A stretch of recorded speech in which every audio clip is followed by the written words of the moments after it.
आज हम लोग पुण्यतिथि के कार्यक्रम में स्वर्गीय माता मनोरमा देवी यही 20 जनवरी को याद किए जाते हैं। श्रद्धेय श्री नारायण बाबू मानसी खगड़िया चुक्ति की धरती पर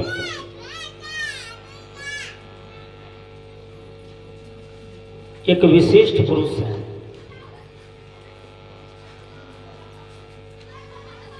इस कार्यक्रम के संयोजक श्री श्रद्धेय डॉक्टर सुधाकर बाबू,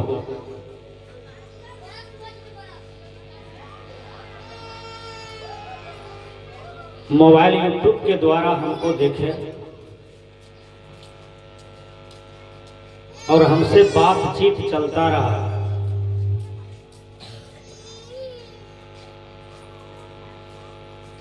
इसी क्रम में आने का मौका मिला। सुधाकर बाबू को बड़ी लालसा था कि रणवीर साहब जी हमारे समाज में आवे, एक बार उनका दर्शन करना है,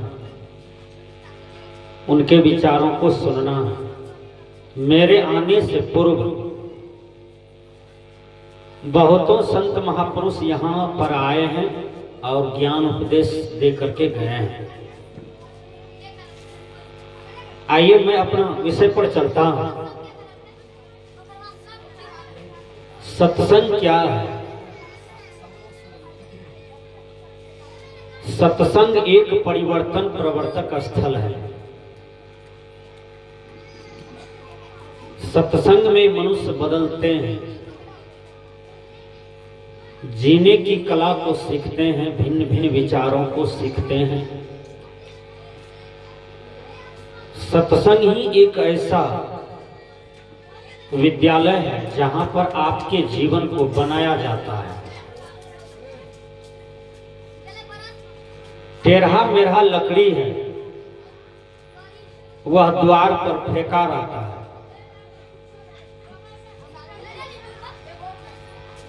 कोई भी आदमी है उस टेढ़ा मेढ़ा लकड़ी को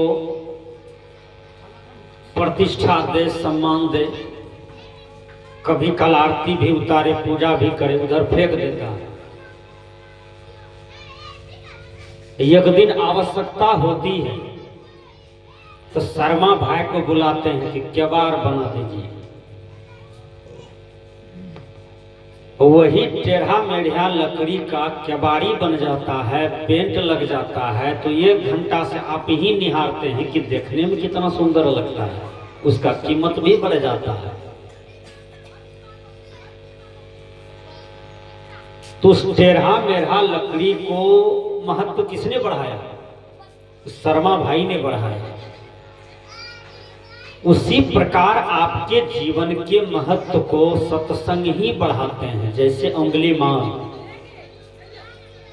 बहुत पतित थे, जिसको आप लोग समाज में भटियारा आदमी कहते हैं। भटियारा का मतलब 100 जूता खाए, तमाशा देखते रहे, इसी को भटियारा कहते हैं। जिसका चरित्र व्यवहार विचार सड़ा हुआ हो, जैसे सेब सड़ जाता है, लोग टुकड़ी से निकाल कर फेंक देते हैं, उसी को भटियारा कहते हैं, उसी को पतित कहते हैं। अंगुलीमाल का जीवन बिल्कुल पतित का था। किसी की हत्या करना, मसोमात बना देना, निपुत्तर बना देना, धन छीन लेना, यही काम तो अंगुलीमाल करते थे। भगवान बुद्ध केवल 2 मिनट का दर्शन दिया अंगुलीमाल को। 2 मिनट में अंगुलीमाल बदल करके बहुत बड़े संत हो गए। केवल 2 मिनट का उपदेश सुनते हैं अंगुलीमाल, ज्यादा सत्संग नहीं किए थे। बुद्ध ने बुद्ध का जब दर्शन हुआ तो उंगलीमाल कहते हैं उंगलीमाल कहते हैं ठहरो। बुद्ध ने कहा मैं तो ठहर गया।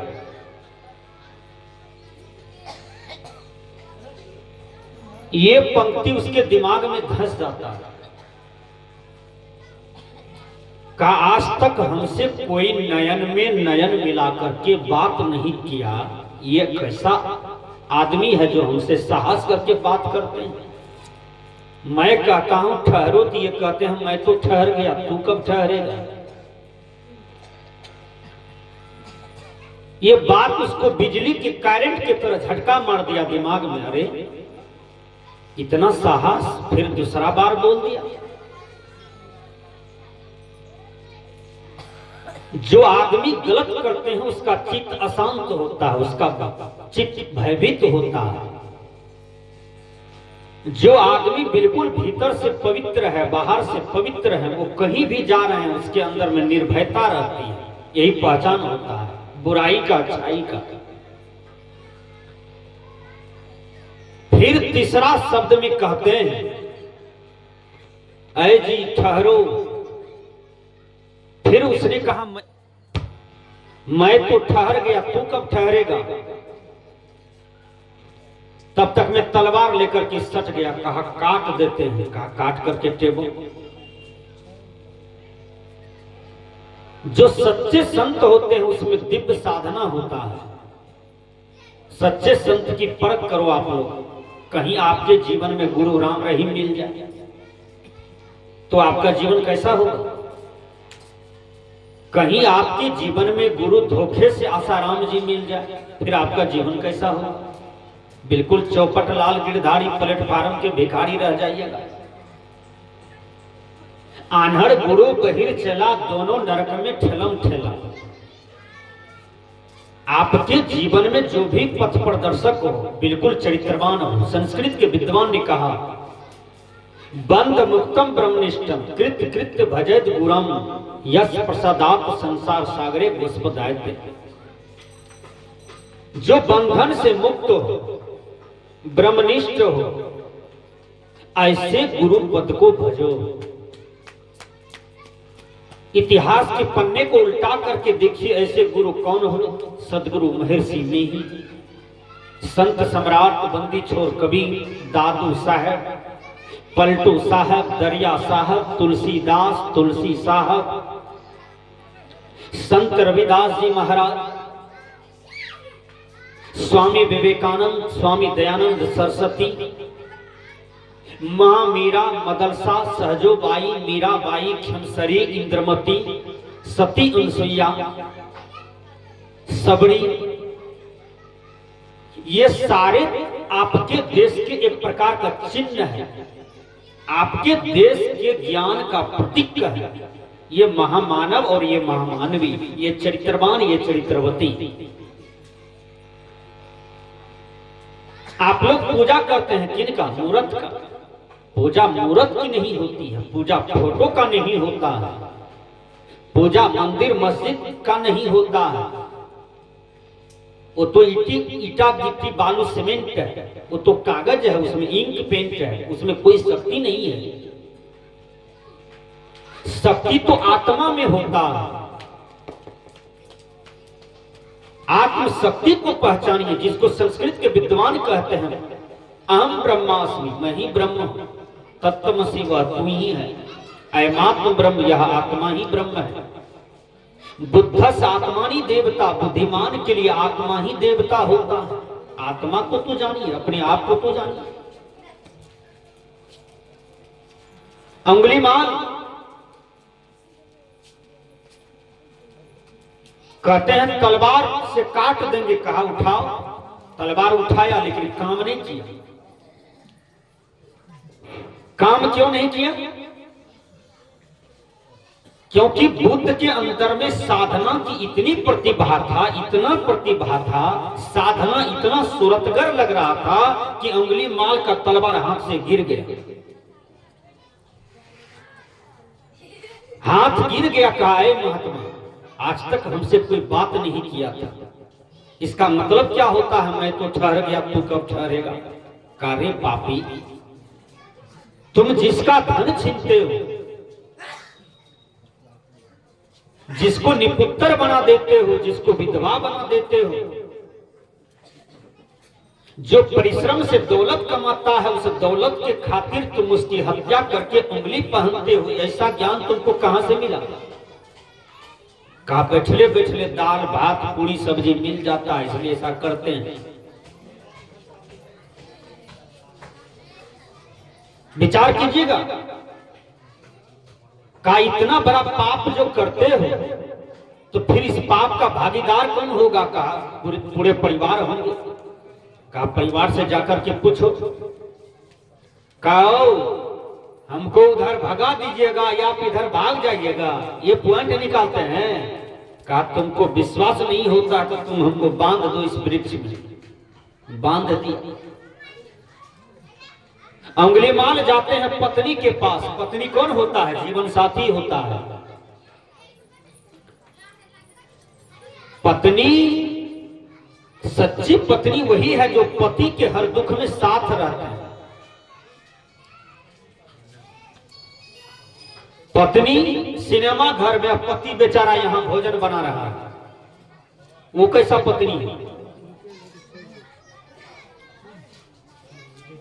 पत्नी तन मन धन से यदि समर्पण रहता है पति के चरणों में, उसको सुयोग पत्नी मानी जाती है। उसी को सीता सती अनुसुईया माना गया है शास्त्र। तो मैंने कहा आजकल के कैसी पत्नी है? भैंसुर है, ससुर है, उसके सामने में घूंघट भी लेना नहीं जानती। जारी कलयुग, कैसा कैसा ड्रेस खरीद करके दे रहे हैं पत्नी को, पुतहू को, बहू को। जो मर्यादा में रहना चाहिए वो मर्यादा विहीन व्यक्ति जीवन जीते जा रहा है। जो भारत की वेशभूषा था, ड्रेस था। एक लड़की आई हमको साहेबंदगी करने के लिए, ध्यान से सुनिए। साहेबंदगी करती है, मैंने उसके कपड़े पर ध्यान दिया तो मैंने कहा ये कपड़ा किसने दिया? कहा पापा जी। हमने कहा पिताजी बोले। ये पापा जी हमारे देश का शब्द नहीं है, ये मम्मी जी हमारे देश का शब्द नहीं है। हमारे देश का शब्द है पिताजी, बाबा, माँ। ये डैड, मम्मी, पापा, ये सब विदेशी संस्कृति है। हमारे देश की शब्द बिल्कुल देववाणी है। यह शब्द को हम गौण करके हम विदेशी संस्कृति को अपना रहे हैं। मैंने कहा ये ड्रेस, ये कपड़ा तुमको किसने दिया? कहा पापा जी। हमने कहा पिताजी बोलो। जब पापा को तुम पापा जी कहते हो तो माँ को क्या कहोगे? पापी जी ना। पापा का पापी न होगा, मास्टर का मास्टर नहीं, प्रोफेसर का प्रोफेसर नहीं, डॉक्टर का डॉक्टर नहीं। चाहे टेबलेट देना जाने या नहीं जाने, सिरिंज देना या नहीं जाने, लोग अलगेस कहते हैं हे डॉक्टर नहीं। तो पापा का पापी न होगा।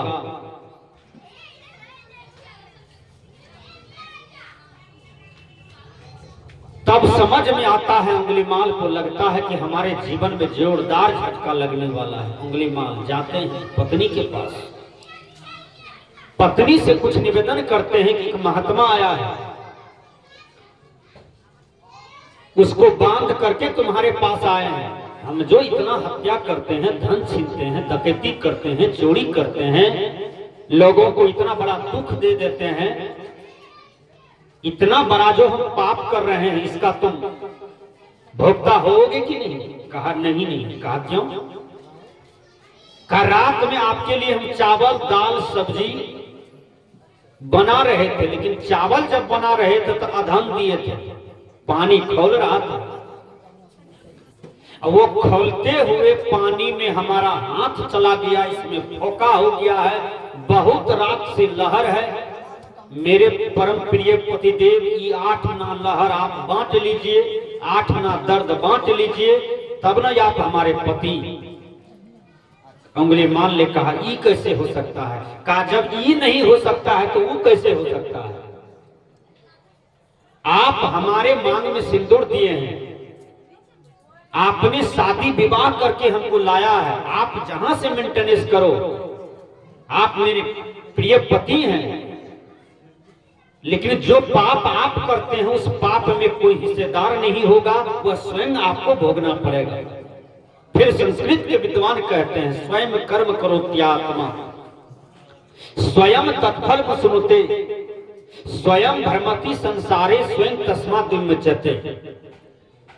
यह आत्मा स्वयं कर्म करती है, स्वयं फल भोगती है, स्वयं अज्ञान से जब ज्ञान की विकास करती है तब आत्मा मुक्त हो जाती है। उंगली मार फिर निकलते हैं माँ के पास, पत्नी से तो जवाब मिल गया। अब माँ के पास जाते हैं, कहा माँ हम जो इतना बड़ा पाप करते हैं इसका परिणाम तो भयंकर होने वाला है, बुरा ही होने वाला है, लेकिन पाप जो हम करते हैं इसका तुम हिस्सेदार होगे? कहा कि नहीं बेटा नहीं। कहा क्यों? तुम खाते जो हो रोटी सब्जी दाल भात, हमारे ही कमाई का ना। कहा तुमको हम इसलिए जन्म दिए हैं बेटा कि तुम अंतिम सहारा मेरा होगा, और मेरे शरीर का सारे बल छीने चले गए प्रकृति प्रदत्त नियम अनुसार, इसलिए बेटा तुम हमारे अंतिम स्टॉपेज सहारा हो। ये सबके जीवन में ये बुढ़ापा आता है जो बेटा पुतहू का सहारा लेना पड़ता है, मैं उसी अवस्था में हूं। अब तुम जो हो अंतिम अवस्था में हमको लाचार बना रहे हो बेटा। हम तुमको पाले पोसे हैं तो कोई पाप कर्म नहीं करके, मजदूर मेहनती करके हम तुमको पोसे हैं। कौनी का रोटी खा के, मरवा का रोटी खा करके, तुमको गेहूं का रोटी और दूध पिला करके पोसे हैं बेटा। और तुमको जो मेंटेनेंस करना है तुम जहां से करो, लेकिन पाप का भागी हम नहीं बन सकते हैं। मां के पास से भी झटका लगता है। वहां जब झटका लगा तब जाते हैं पिताजी के पास। कहा पिताजी आप हमको बार बार पकड़ते हैं, चुम्मा लेते हैं, गाल हंसते हैं, दुलार प्यार करते हैं, आप कहते हैं बार बार तुम मेरा कलेजा का टुकड़ा हो, क्योंकि मेरा सूरत आपको बहुत प्यारा है, मैं आपका इस जन्म में पुत्र हूं, ये चीज आपको बहुत प्यारा है, आपका कलेजा का टुकड़ा हूं पिताजी। प्रश्न इतना है कि हम जो पाप करते हैं आप भी भागीदार होइएगा? कहा नहीं बेटा, प्रकृति का यह नियम नहीं है, तुम अंतिम सहारा हो, तुमको जहां से जो करना है करो। हमारे देह में बल नहीं है कि जो हम अपनी रोटी उपजा के खा सकें, हमारी रोटी तुम हो, अंतिम सहारा तुम हो, इसलिए बेटा पाप का हिस्सेदार भागीदार हम नहीं हो सकते हैं। वहां भी झटका लगा। उंगली माल आए, बुद्ध को बहुत जोर रस्सी से कस करके बांधे थे, तुरंत आकर के उसकी रस्सी को पहले खोले और झट से उसके चरण में गिर गए। कहा हे भगवान आपने हमारे जीवन की अज्ञानता को दूर कर दिया, हमारे जीवन की अज्ञानता को नाश कर दिया। भगवान मैंने अज्ञान में बहुत सा पाप किया। जो अच्छे गुरु होते हैं, सच्चे गुरु होते हैं, शंकराचार्य के दर्शन में आया कोवा गुरुयो ही हितोपदेष्टा। गुरु कौन? कहा जो हितोपदेश करे, जो शिष्य के दुख को नाश करे, इसी को गुरु कहते हैं। अंधकार से प्रकाश की ओर लावे, असत्य से सत्य की तरफ लावे, भोग से योग की तरफ लावे, काम वासना से राम की तरफ लावे, उसी को सदगुरु कहते हैं।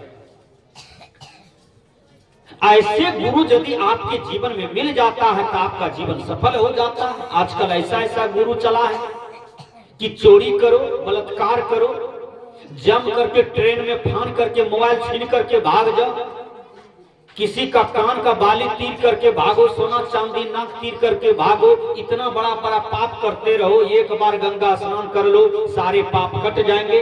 कबीर साहब ने कहा यह माफ नहीं होगा।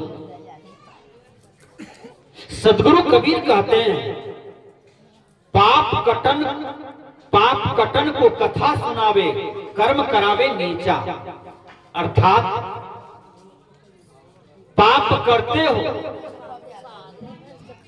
नीच कर्म करते हो और सोचते हो कि एक बार गंगा स्नान करेंगे पाप कट जाएगा, बोल बम चले जाएंगे झारखंड की धरती पर, शंकर भगवान के यहाँ पानी डाल देंगे चले आएंगे पाप कट जाएगा, ऐसी कोई बात नहीं है। पाप कर्म जीव को भोगना पड़ता है। मैं बता देता हूं, कर्म दो प्रकार के होते हैं, एक पूर्व जन्म का कर्म होता है, एक वर्तमान जन्म का कर्म होता है। प्रारब्ध कर्म मनुष्य को भोगना पड़ता है और वर्तमान जन्म का संग दोष से जो बुरा और अच्छा होता है वह भी भोगना पड़ता है। आइए देखिए इतिहास के पन्ने में कौन कौन ऐसा व्यक्ति है जो पाप कर्म को भोगे हैं। सबसे पहले आप लोग चलिए भीष्म पितामह के पास। भीष्म पितामह का जाने छो, थोड़ा सा बोलो, महाभारत में देखलन छो। भीष्म पितामह को